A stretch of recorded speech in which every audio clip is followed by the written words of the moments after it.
الحمد للہ رب العالمین والصلاة والسلام علی اشرف الانبیاء والمرسلین وعلی آلہ واصحابہ اجمعین وعلی من تبعہم بإحسان الی یوم الدین، اما بعد۔ ناظرین اکرام، پروگرام اسلام کے سائے میں آپ تمام حضرات کا استقبال ہے۔ آج کی ہماری گفتگو کا موضوع ہے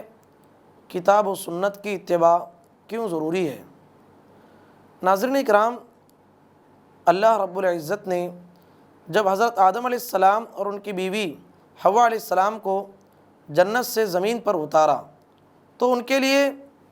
اور قیامت تک آنے والی ان کی اولاد کے لیے ایک نظام زندگی متعین کر دیا، اور یہ فیصلہ کر دیا کہ بنو آدم میں سے جو اس کے وضع کردہ نظام کی پابندی کرے گا وہ کامران و کامیاب ہوگا، اور جو اس کے خلاف ورزی کرے گا وہ جہنم میں جائے گا۔ اللہ تعالیٰ کا ارشاد ہے،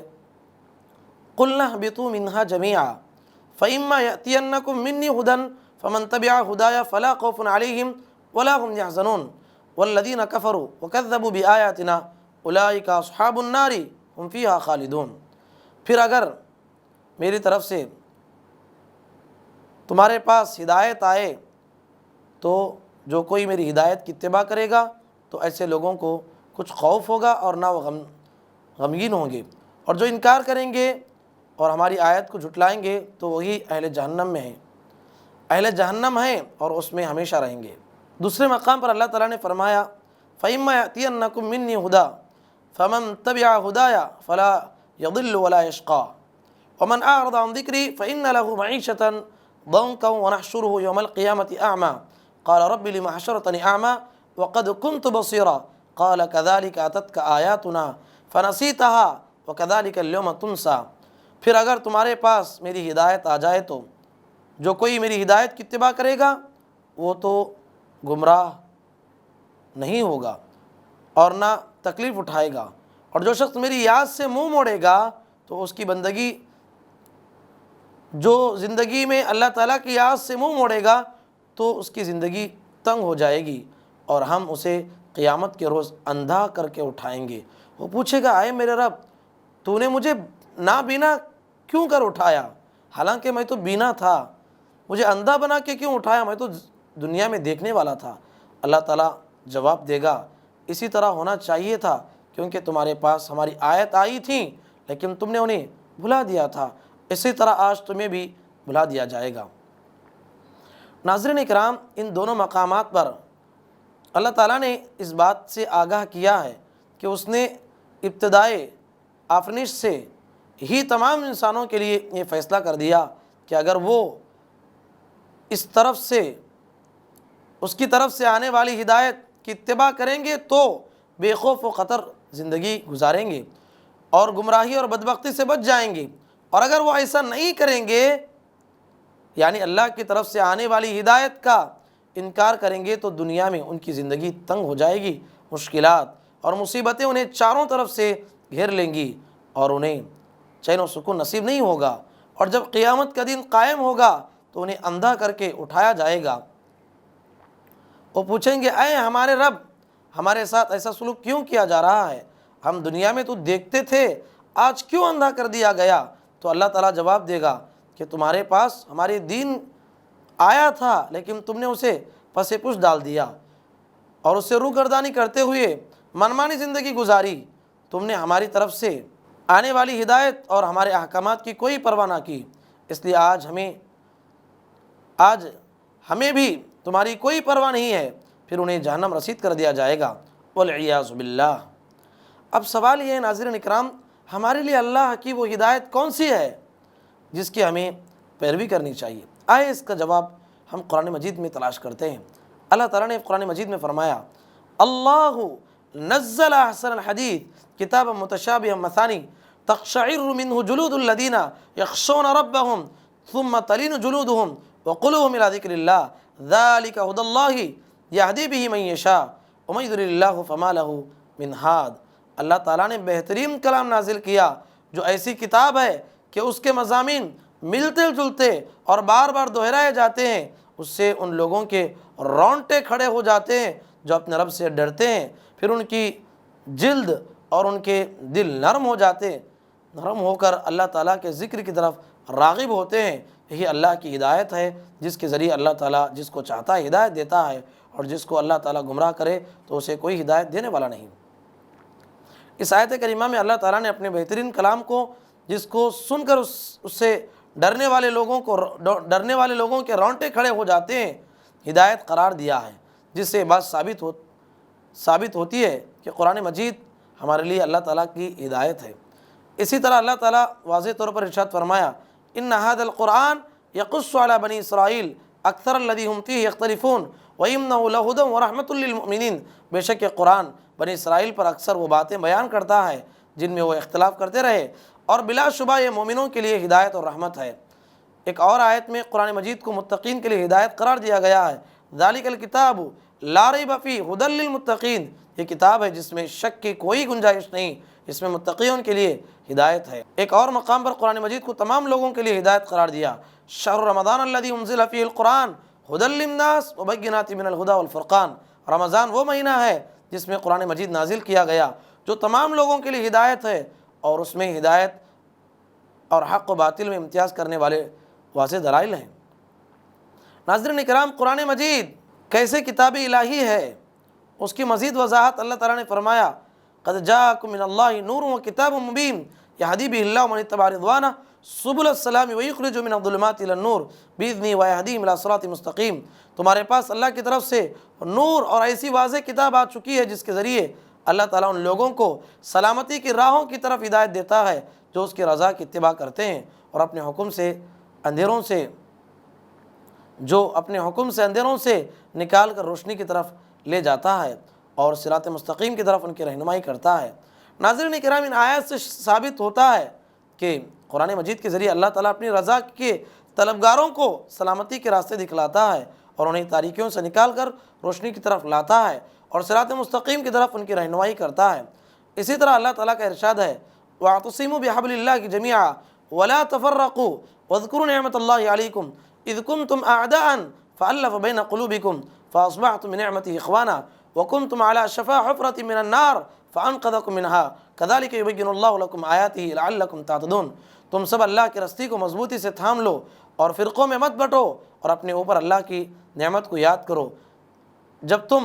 ایک دوسرے کے دشمن تھے، پھر اس نے تمہیں دلوں میں الفت پیدا کر دی اور تم اس کے فضل سے بھائی بھائی بن گئے۔ اور یاد کرو جب تم جہنم کے گڑھے کے کنارے پر پہنچ چکے تھے تو اس نے تمہیں اس سے بچا لیا۔ اسی طرح اللہ تعالیٰ تمہارے لیے اپنی آیتوں کو کھول کھول کر بیان کرتا ہے تاکہ تم ہدایت پا جاؤ۔ اس آیت کریمہ میں اللہ تعالیٰ نے تمام اہل ایمان کو حکم دیا ہے کہ وہ سب مل کر اس کی رسی کو مضبوطی سے تھام لیں اور فرقوں میں مت تقسیم ہو۔ پھر اس آیت کے آخر میں فرمایا کہ وہ اپنی آیت کو کھول کر بیان کرتا ہے تاکہ تم ہدایت پا جاؤ۔ اس سے ثابت ہوا کہ اللہ کی یاد ہی دراصل اللہ کی رستی ہے اور اہل ایمان کے لیے باعث ہدایت ہے۔ اللہ کی رستی کی مزید وضاحت نبی کریم صلی اللہ علیہ وسلم ایک حدیث میں یوں بیان کرتے ہیں، الا ایھا الناس فانما انا بشر یوشک ان یاتی، رسول اللہ صلی اللہ علیہ وسلم فرماتے ہیں، خبردار لوگوں، میں ایک انسان ہوں اور عین ممکن ہے کہ میرے پاس میرے رب کا پیغمبر موت کا فرشتہ آ جائے، فاجیب، میں اس کو قبول کر لوں، وانا تارک فیکم ثقلین اولها کتاب اللہ فیہ ہدی والنور فخذوہ بکتاب اللہ واستمسکوا بہ۔ نبی کریم صلی اللہ علیہ وسلم فرماتے ہیں، خبردار، میں ایک انسان ہوں، عین ممکن ہے میرے پاس رب کا پیغمبر موت کا فرشتہ آ جائے اور میں اس کو قبول کر لوں، اور میں تم میں دو بہت ہی بھاری چیزیں چھوڑ کر جا رہا ہوں۔ ان میں سے پہلی چیز اللہ کی کتاب ہے جس میں ہدایت اور روشنی ہے، لہٰذا تم اللہ کی کتاب کو پکڑ لو اور اسے مضبوطی سے تھام لو۔ ایک روایت میں الفاظ ہے، اللہ کے نبی صلی اللہ علیہ وسلم فرماتے ہیں، تارکم فیکم ثقلین احدہما کتاب اللہ عز وجل هو حبل اللہ ومن اتبعہ کان علی الہدی ومن ترکہ کان علی ضلالہ۔ نبی کریم صلی اللہ علیہ وسلم فرماتے ہیں، خبردار، میں تم میں دو بہت ہی بھاری چیزیں چھوڑ کر جا رہا ہوں، ان میں سے پہلی کتاب اللہ ہے جو اللہ کی رستی ہے، اور جو اس کی اتباع کرے گا وہ ہدایت پر رہے گا، جو اسے چھوڑ دے گا وہ گمراہ ہو جائے گا۔ اور یہ بات تمام اہل ایمان جانتے ہیں کہ سنت رسول قرآن مجید سے جدا نہیں ہو سکتی۔ قرآن مجید کو سنت کے بغیر سمجھا نہیں جا سکتا۔ اسی لیے اللہ تعالیٰ نے اپنی کتاب میں واضح طور پر حکم دیا، وما آتاکم الرسول فخذوہ وما نہاکم عنہ فانتہوا، اور جو کچھ تمہیں رسول دیں وہ لے لو، اور جس سے روک دیں اس سے رک جاؤ۔ نیز فرمایا قل اطیعوا اللہ والرسول فإن تولوا فإنما علیہ ما حمل علیکم فإن تولوا فإنما علیہ ما حمل وعلیکم ما حملتم وإن تطیعوہ تہتدوا وما علی الرسول الا البلاغ المبین۔ کہہ دیجئے تم اللہ کی اطاعت کرو اور اس کے رسول کی اطاعت کرو، بس اگر تم لوگ روگردانی کرو گے تو رسول کی ذمہ داری تو وہی ہے جو ان پر ڈالی گئی ہے، یعنی تبلیغ کرنا تمہارے اوپر وہ لازم ہے جو تمہاری ذمہ داری ہے، یعنی قبول کرنا، اور اگر تم اس کی اطاعت کرو گے تو ہدایت پا جاؤ گے۔ رسول کے ذمے تو واضح طور پر پہنچا دینا ہے۔ اس آیت کریمہ میں اللہ تعالیٰ نے بالکل واضح کر دیا رسول اللہ صلی اللہ علیہ وسلم کی اطاعت کرنے والے اہل ایمان ہی ہو سکتے ہیں اور وہ ہدایت پا سکتے ہیں۔ سامعین کرام، اب تک ہم نے جو گفتگو کی ہے اس سے یہ بات ثابت ہوتی ہے کہ وہ ہدایت جس کی اتباع کرنے کا اللہ تعالیٰ نے بنو آدم کو حکم دیا ہے وہ ہمارے لیے قرآن و سنت ہی ہے۔ قرآن مجید کو اللہ تعالیٰ نے بھی ہدایت قرار دیا اور رسول اللہ صلی اللہ علیہ وسلم نے بھی ہدایت قرار دیا۔ اسی طرح رسول اللہ صلی اللہ علیہ وسلم کے احکامات کے فرما برداری کو بھی اللہ تعالیٰ نے اہل ایمان کے لیے باعث ہدایت قرار دیا ہے۔ لہٰذا اہل ایمان کی بھلائی اسی میں ہے کہ وہ قرآن و سنت کی اتباع کریں، قرآن و سنت ہی کو اپنے گلے کا ہار بنائیں، قرآن و سنت ہی کو اپنا دستور حیات سمجھیں، قرآن و سنت ہی میں زندگی میں پیش آنے والی تمام مسائل کا حل ڈھونڈیں۔ ناظرین کرام، صرف کتاب و سنت ہی کی اتباع کیوں لازمی ہے اس کو ہم جانیں گے۔ مسلمانوں، صرف کتاب و سنت کی اتباع کی کئی صورتیں اور کئی وجوہات ہیں۔ پہلی وجہ یہ ہے اللہ تعالیٰ نے ہمیں صرف اپنی وحی کی اتباع کرنے، اس کے علاوہ باقی تمام چیزوں کو چھوڑ دینے کا حکم دیا ہے۔ اللہ کا حکم ہے اتبعوا ما انزل الیکم من ربکم ولا تتبعوا من دونہ اولیاء قلیلا ما تذکرون۔ تم صرف اس چیز کی پیروی کرو جو تمہارے رب کی طرف سے نازل کی گئی ہے، اور اس کو چھوڑ دو، دیگر دستوروں کی پیروی مت کرو، تم کم ہی نصیحت حاصل کرتے ہو۔ اسی طرح فرمایا فاستمسک بالذی اوحی الیک انک علی صراط مستقیم وانہ لذکر لک ولقومک وسوف تسألون۔ لہٰذا آپ اسے مضبوطی سے تھام لیجئے جس کی آپ کو وحی کی گئی ہے، آپ یقیناً راہ راست پر ہیں، اور بلا شبہ وہ آپ کے لیے اور آپ کی قوم کے لیے نصیحت ہے، اور عنقریب تم لوگوں سے پوچھ گچھ کی جائے گی۔ اللہ تعالیٰ کی طرف سے نازل شدہ چیز ایک تو قرآن مجید ہے اور دوسری نبی کریم صلی اللہ علیہ وسلم کی صحیح احادیث مبارکہ ہیں، کیونکہ آپ صلی اللہ علیہ وسلم کے بارے میں اللہ تعالیٰ کا ارشاد ہے وَمَا يَنطِقُ عَنِ الْهَوَىٰ إِنْ هُوَ إِلَّا وَحْيٌ يُوحَىٰ، اور وہ رسول صلی اللہ علیہ وسلم اپنی خواہش نفس کی پیروی میں بات نہیں کرتے، بلکہ وہ تو وحی ہوتی ہے جو ان پر اتاری جاتی ہے۔ ناظرین کرام، قرآن اور سنت رسول اللہ صلی اللہ علیہ وسلم کی صحیح احادیث ہی کی اتباع کیوں ضروری ہے؟ دوسری وجہ یہ ہے کہ صرف قرآن و سنت ہی معصوم یعنی غلطی سے پاک ہیں، کسی اور کا کلام غلطی سے بالکل پاک نہیں ہو سکتا، اس لیے قرآن و سنت واجب الاتباع ہے۔ قرآن مجید کے بارے میں اللہ تعالیٰ کا فرمان ہے ان الذین کفروا بالذکر لما جاءہم وانہ لکتاب عزیز لا یأتیہ الباطل من بین یدیہ ولا من خلفہ تنزیل من حکیم حمید۔ یہ وہ لوگ ہیں کہ جب ان کے پاس ذکر قرآن مجید آیا تو انہوں نے اس کا انکار کر دیا، حالانکہ یہ ایک زبردست کتاب ہے جس میں باطل نہ آگے سے راہ پا سکتا ہے اور نہ پیچھے سے، یہ حکمت والی اور اللہ کی طرف سے نازل شدہ بہترین کتاب ہے۔ حضرت عبداللہ بن عمرو بن العاص رضی اللہ عنہ بیان کرتے ہیں کہ میں رسول اللہ صلی اللہ علیہ وسلم سے جو حدیث بھی سنتا اسے حفاظت کرنے کی نیت سے لکھ لے کرتا تھا، لیکن قریش نے مجھے اس سے منع کیا اور انہوں نے کہا کہ تم جو کچھ رسول اللہ صلی اللہ علیہ وسلم سے سنتے ہو اسے لکھ لیتے ہو، حالانکہ آپ صلی اللہ علیہ وسلم تو ایک انسان ہے اور کبھی آپ خوشی میں بات کرتے ہیں تو کبھی غصے میں، تو میں نے لکھنا بند کر دیا۔ پھر میں رسول اللہ صلی اللہ علیہ وسلم کے سامنے اس بات کا تذکرہ کیا تو آپ صلی اللہ علیہ وسلم نے انگشت مبارک سے اپنے منہ کی طرف اشارہ کرتے ہوئے فرمایا، یعنی انگلی کے ذریعے سے اپنے منہ کی طرف اشارہ کرتے ہوئے فرمایا اکتب، لکھتے جاؤ، فوالذی نفسی بیدی ما خرج منی الا حق، تم لکھتے رہو، حالانکہ کیونکہ اس ذات کی قسم جس کے ہاتھ میں میری جان ہے، اس منہ سے حق بات کے علاوہ کوئی بات نہیں نکلتی۔ سبحان اللہ۔ کتاب و سنت کی ہی اتباع کیوں ضروری ہے؟ اس کی تیسری وجہ یہ ہے، اللہ تعالیٰ نے قرآن مجید میں صرف اپنی اطاعت اور رسول اللہ صلی اللہ علیہ وسلم کی اطاعت کرنے کا حکم دیا، اور اس سلسلے میں قرآن مجید میں متعدد آیات موجود ہیں۔ اللہ تعالیٰ کا فرمان ہے وَأَطِيعُوا اللَّهَ وَأَطِيعُوا الرَّسُولَ وَاحْذَرُوا فَإِن تَوَلَّيْتُمْ فَاعْلَمُوا أَنَّمَا عَلَىٰ رَسُولِنَا الْبَلَاغُ الْمُبِينُ، اور تم اللہ کی اطاعت کرتے رہو اور رسول کی اتباع کرتے رہو اور نافرمانی سے ڈرتے رہو، اور اگر تم نے اعراض کیا تو جان لو کہ ہمارے رسول کے ذمہ صاف صاف پہنچا دینا ہے۔ اسی طرح فرمایا یا ایھا الذین آمنوا استجیبوا للہ وللرسول اذا دعاکم لما یحییکم، اے ایمان والو اللہ اور اس کے رسول کا حکم مانو جب کہ رسول تمہیں اس چیز کی طرف بلائے جو تمہارے لیے زندگی بخش ہو۔ نیز فرمایا یا ایھا الذین آمنوا اطیعوا اللہ واطیعوا الرسول ولا تبطلوا اعمالکم، اے ایمان والو اللہ کی اطاعت کرو اور اس کے رسول کا کہا مانو اور اپنے اعمال کو غارت نہ کرو۔ یہ اور ان کے علاوہ دیگر بہت ساری آیتیں اسی بات پر دلالت کرتی ہیں کہ ہم صرف اللہ تعالیٰ اور اس کے رسول جناب محمد رسول اللہ صلی اللہ علیہ وسلم کی اطاعت و فرما برداری کرنے کے پابند ہیں۔ ہمارے خالق مالک اللہ تعالیٰ کا ہمارے لیے اور تمام اہل ایمان کے لیے یہی حکم ہے کہ ہم صرف اس کی اور اس کے رسول کی اتباع کریں، اور ظاہری بات ہے کہ انسان ان دونوں کے احکام و فرامین ہم صرف اور صرف قرآن و حدیث سے ہی معلوم کر سکتے ہیں، قرآن و حدیث کے علاوہ اس کا کوئی اور ذریعہ نہیں۔ ناظرین اکرام، کتاب و سنت ہی اتباع کے حامل ہے۔ کیوں؟ اس کی چوتھی وجہ یہ ہے، ہمارے نبی محمد صلی اللہ علیہ وسلم اپنی امت کے لیے ہی دو چیزیں چھوڑ کر گئے ہیں، اور آپ نے انہیں دو چیزوں کو مضبوطی سے تھامنے کا حکم دیا۔ رسول اللہ صلی اللہ علیہ وسلم حجۃ الوداع کے موقع پر فرمایا تھا، اے لوگو میری باتوں کو اچھی طرح سے سمجھ لو، میں نے یقیناً اللہ کا دین آپ تک پہنچا دیا، اور میں تم میں ایسی چیز چھوڑ کر جا رہا ہوں کہ اگر تم نے اسے مضبوطی سے تھام لیا تو کبھی گمراہ نہیں ہوں گے، اور وہ ہے اللہ کی کتاب اور اس کے رسول کی سنت۔ اسی طرح رسول اللہ صلی اللہ علیہ وسلم نے فرمایا، ترکت فیکم شیئین لم تضلوا بعدہما کتاب اللہ و سنتی ولن یتفرقا حتی برد علی الحوض، فرمایا ولن یتفرقا حتی یرد علی الحوض، میں تم میں دو چیزیں چھوڑ کر جا رہا ہوں، ان کے بعد یعنی اگر تم نے انہیں مضبوطی سے تھام لیا تو کبھی گمراہ نہیں ہوں گے۔ ایک ہے کتاب اللہ قرآن مجید اور دوسری ہے میری سنت، اور یہ دونوں کبھی جدا نہیں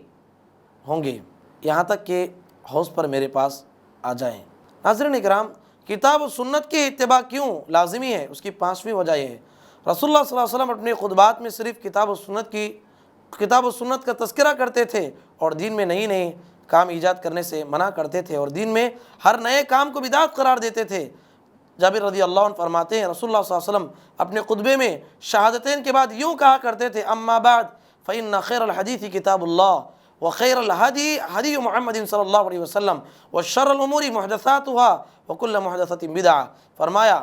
حمد و ثنا کے بعد یقیناً بہترین بات اللہ کی کتاب ہے اور بہترین طریقہ محمد صلی اللہ علیہ وسلم کا ہے، اور امور میں سب برا امر وہ ہے، امور میں سب سے برا امر وہ ہے جو ایجاد کیا گیا ہو، اور ہر بدعت گمراہی ہے۔ مسلمانوں اس حدیث کے مطابق جب کتاب اللہ ہی سب سے بہتر بات ہے اور محمد صلی اللہ علیہ وسلم کا طریقہ ہی سب سے بہتر طریقہ ہے، تو اس کے بعد کسی تیسری چیز کا ہمارے پاس لانا یا کسی تیسری چیز کی کیا ضرورت رہ جاتی ہے؟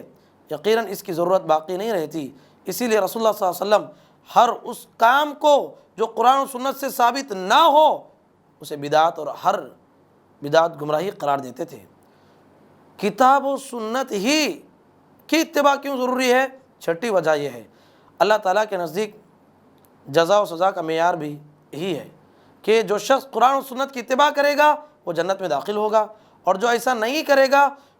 اور کتاب و سنت کو چھوڑ کر اپنی خواہشات کے پیچھے چلے گا تو وہ یقیناً جہنم میں جائے گا۔ اللہ تعالیٰ کا فرمان ہے، تلک حدود اللہ ومن یطع اللہ ورسولہ یدخلہ جنات تجری من تحتہا الانہار خالدین فیہا وذلک الفوز العظیم ومن یعص اللہ ورسولہ ویتعد حدودہ یدخلہ نارا خالدا فیہا ولہ عذاب مہین، جو شخص اللہ اور اس کے رسول کی اتباع کرے گا تو وہ اسے ان باغات میں داخل کرے گا جن کے نیچے نہریں جاری ہوں گی، وہ ان میں ہمیشہ رہے گا، اور یہی بڑی کامیابی ہے۔ اور جو شخص اللہ اور اس کے رسول کی نافرمانی کرے گا اور اس کی مقرر کردہ حدود سے تجاوز کرے گا تو اسے وہ آگ میں داخل کرے گا جس میں وہ ہمیشہ رہے گا، اور اس کے لیے رسوا کن عذاب ہوگا۔ ناظرین اکرام، سوال یہ ہے کہ اللہ اور اس کے رسول کی اتباع کیسے کی جائے۔ اللہ اور اس کے رسول کی ہی اتباع ضروری ہے۔ آپ نے آپ کے سامنے چند وجوہات رکھے۔ اب اللہ اور اس کے رسول کی اطاعت اور اتباع کیسے کریں؟ اس کا جواب یہ ہے کہ قرآن اور سنت میں اللہ تعالیٰ اور اس کے رسول کے جو احکامات کا تذکرہ کیا گیا ہے ان پر عمل کریں، اور جن امور سے منع کیا گیا ان سے اجتناب کر کے ہی اللہ اور اس کے رسول کی اطاعت ہو سکتی ہے۔ ناظرین کرام، قرآن اور سنت کی اتباع ہی ضروری ہے۔ اس کی ساتویں وجہ یہ ہے، صراط مستقیم جس کی اتباع کرنے کا ہمیں حکم دیا گیا ہے وہ بھی یہی ہے، صرف کتاب و سنت ہی کی اتباع کی جائے، کیونکہ جب رسول اللہ صلی اللہ علیہ وسلم کا حکم کے مطابق یہ ارشاد فرمایا تھا وَأَنَّ هَذَا صِرَاطِي مُسْتَقِيمًا فَاتَّبِعُوهُ وَلَا تَتَّبِعُوا السُّبُلَ فَتَفَرَّقَ بِكُمْ عَنْ سَبِيلِهِ ذَلِكُمْ وَصَّاكُمْ بِهِ لَعَلَّكُمْ تَتَّقُونَ، اور یقیناً یہی میرا سیدھا راستہ ہے، لہٰذا تم لوگ اسی کی اتباع کرو اور دوسرے راستوں پر مت چلو جو تمہیں اس کی سیدھی راہ سے جدا کر دے۔ اللہ تعالیٰ نے تمہیں انہی باتوں کا حکم دیا ہے تاکہ تم تقوی کی راہ اختیار کر لو۔ تو اس وقت کتاب و سنت کے علاوہ کوئی تیسری چیز نہ تھی جس کی پیروی کی جائے، لہٰذا وہ لوگ جو صراط مستقیم پر ہی چلنا چاہتے ہوں ان پر لازمی ہے کہ وہ صرف کتاب اللہ اور سنت رسول کی اتباع کریں۔ اگر وہ ایسا نہیں کریں گے تو یقیناً صراط مستقیم سے بھٹک جائیں گے۔ اس آیت کریمہ میں ایک اور بات نہایت ہی قابل غور ہے، اور وہ یہ ہے اللہ تعالیٰ نے صراط مستقیم کی اتباع کا حکم دے کر ارشاد فرمایا کہ دیگر راستوں کی پیروی نہ کرنا، ورنہ وہ متفرق راستے تمہیں صراط مستقیم سے ہٹا کر جدا جدا کر دیں گے۔ اس کا مطلب یہ ہے کہ اگر کتاب و سنت کی اتباع نہ کی جائے تو امت مسلمہ میں فرقے وجود میں آتے ہیں، اور آج ہم امت مسلمہ میں جو فرقہ بندی دیکھ رہے ہیں اس کی اصل وجہ بھی یہی ہے کہ مسلمان کتاب و سنت سے جیسے جیسے دور ہوتے گئے ویسے ویسے وہ فرقوں میں تقسیم ہو گئے، اور یہ فرقہ بندی اس وقت تک ختم نہیں ہو سکتی جب تک تمام مسلمان کتاب و سنت کی طرف رجوع نہیں کرتے۔ حضرت عبداللہ بن مسعود رضی اللہ عنہ بیان کرتے ہیں رسول اللہ صلی اللہ علیہ وسلم نے ایک سیدھی لکیر کھینچی، پھر اس کے دائیں بائیں کئی لکیریں کھینچیں اور فرمایا ھذا صراط اللہ مستقیما، ھذا صراط اللہ مستقیما وھذہ السبل علی کل سبیل منہا شیطان یدعو الیہ، یہ سیدھی لکیریں اللہ کیا سیدھا راستہ ہے، اور یہ جو دائیں بائیں راستے ہیں ان میں سے ہر ایک پر شیطان ہے جو اس کی طرف دعوت دے رہا ہے۔ اس کے بعد آپ صلی اللہ علیہ وسلم نے وہی آیت تلاوت کی جو ابھی ہم نے ذکر کیا ہے، کتاب اللہ اور سنت رسول ہی کی اتباع ضروری ہے۔ اس کی 8ویں وجہ یہ ہے، رسول اللہ صلی اللہ علیہ وسلم نے جس جماعت کو فرقہ ناجیہ یعنی جہنم سے نجات پانے والی جماعت قرار دیا اس کا منہج بھی کتاب و سنت کی اتباع کرنا ہے، اور وہ جماعت صحابہ کرام تابعین نظام اور ان کے نقش قدم پر چلنے والے لوگ کی ہے۔ رسول اللہ صلی اللہ علیہ وسلم کا ارشاد ہے یہود 70 پر ایک فرقوں میں، نصارہ 70 پر 2 فرقوں میں تقسیم ہو گئے، اور میری امت کے لوگ 70 پر 3 فرقوں میں تقسیم ہوں گے، ان میں سے ایک کے سوا سب کے سب جہنم میں جائیں گے۔ صحابہ نے کہا اللہ کے رسول ایک گروہ کون سا ہے جو نجات پائے گا؟ آپ صلی اللہ علیہ وسلم نے فرمایا ما انا علیہ واصحابی، جس پر میں اور میرے صحابہ ہیں۔ ایک روایت میں ہے وہی الجماعہ، نجات پانے والا گروہ وہی جماعت ہے۔ سوال یہ ہے رسول اللہ صلی اللہ علیہ وسلم اور آپ کے صحابہ کرام کی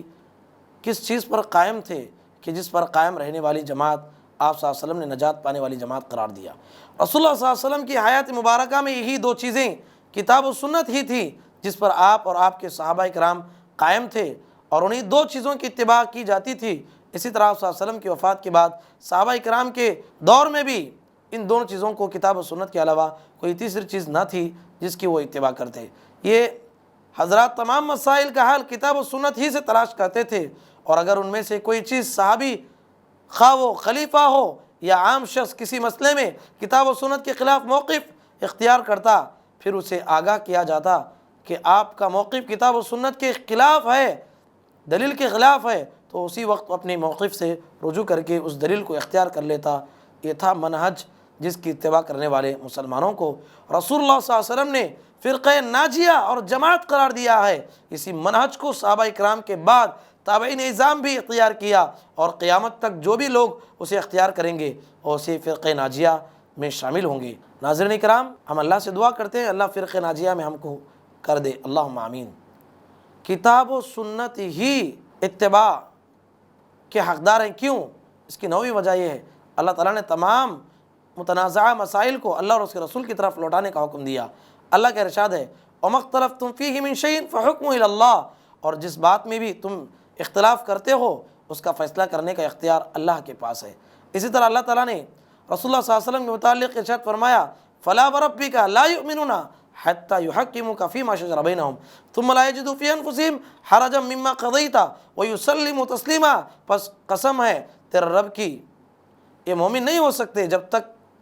آپس کے تمام اختلافات میں آپ کو حاکم فیصلہ آپ کو فیصل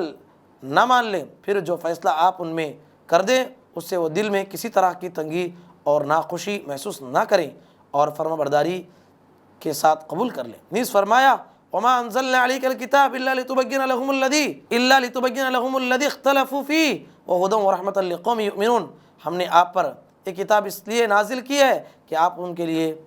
اس چیز کو واضح کر دیں جس میں یہ اختلاف کرتے ہیں، نیز یہ کتاب ایمان لانے والوں کے لیے ہدایت اور رحمت ہے۔ اللہ تعالیٰ نے ایک اور جگہ فرمایا یا ایھا الذین آمنوا اطیعوا اللہ واطیعوا الرسول واولی الامر منکم فإن تنازعتم فی شیء فردوا الی اللہ والرسول ان کنتم تؤمنون باللہ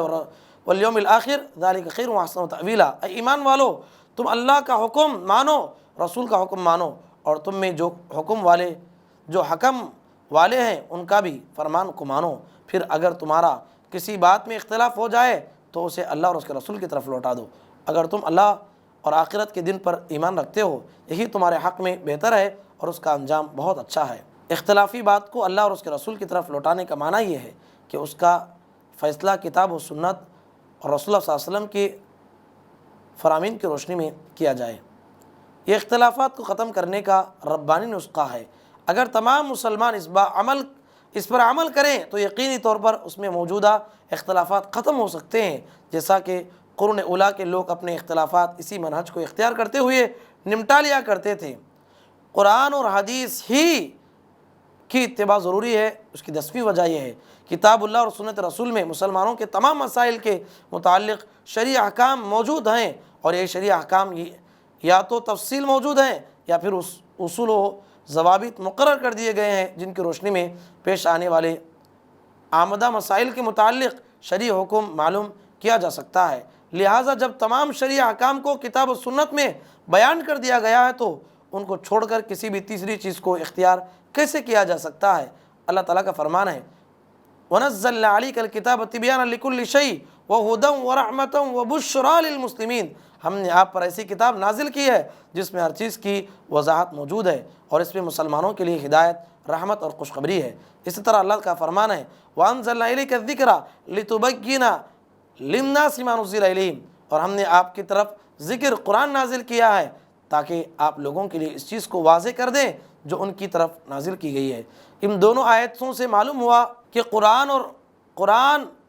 اور اس کے بیان یعنی سنت نبویہ میں ہر چیز کو واضح کر دیا گیا ہے، ہر حکم کے متعلق آگاہ کر دیا گیا ہے، ہر مسئلے کو کھول کے بیان کیا گیا ہے۔ لہٰذا یہی دو چیزیں کتاب و سنت ہی واجب الاتباع ہیں، اور ان میں ذکر کیے گئے اصول و ضوابط کی روشنی میں تمام مسائل کا حل ڈھونڈنا چاہیے۔ رسول اللہ صلی اللہ علیہ وسلم نے فرمایا ما بقی شیء یقرب من الجنت ویباعد من النار الا وقد بیّنت لکم، ہر وہ چیز جو جنت کے قریب اور جہنم سے دور کر دے اسے تمہارے لیے میں نے کھول کے بیان کر دیا ہے۔ ناظرین اکرام، رسول اللہ صلی اللہ علیہ وسلم کے اس فرمان میں غور کرنا چاہیے۔ آخر وہ جنت کے قریب اور جہنم سے دور کرنے والا ہر قول و عمل کہاں بیان کیا گیا ہے؟ اس کا سوال کا جواب ہر ذی شعور انسان نہایت آسانی سے دے سکتا ہے کہ اس کا بیان یقینی طور پر قرآن اور سنت میں ہے، کیونکہ آپ نے اپنی وفات سے کچھ عرصہ پہلے جو اعلان فرمایا تھا کہ میں تم میں دو چیزیں چھوڑ کر جا رہا ہوں، جب تک تم اسے مضبوطی سے تھامے رہو گے گمراہ نہیں ہوں گے، تو یہ دو چیزیں یہی کتاب و سنت تھیں، اور انہی میں جنت کے قریب اور جہنم سے دور کرنے والے ہر قول و عمل کو بیان کر دیا گیا تھا۔ لہٰذا قرآن و سنت میں بیان کیے گئے شرعی و احکام و مسائل پر ہی انحصار کرنا چاہیے، ان سے تجاوز قطعاً نہیں کرنا چاہیے۔ ناظرین اکرام، میں نے آپ کے سامنے قرآن و حدیث کی روشنی میں کتاب اللہ اور سنت رسول ہی کی اتباع کیوں ضروری ہے، میں نے آپ کے سامنے 10 وجوہات رکھا ہے۔ اللہ تعالیٰ سے دعا ہے اللہ تعالیٰ کہنے والے اور سننے والوں کو پروردگارہ ہم تمام کو کتاب و سنت ہی کے اتباع کرنے کی توفیق نصیب فرما۔ اللہم آمین۔ وآخر دعوانا ان الحمد للہ رب العالمین۔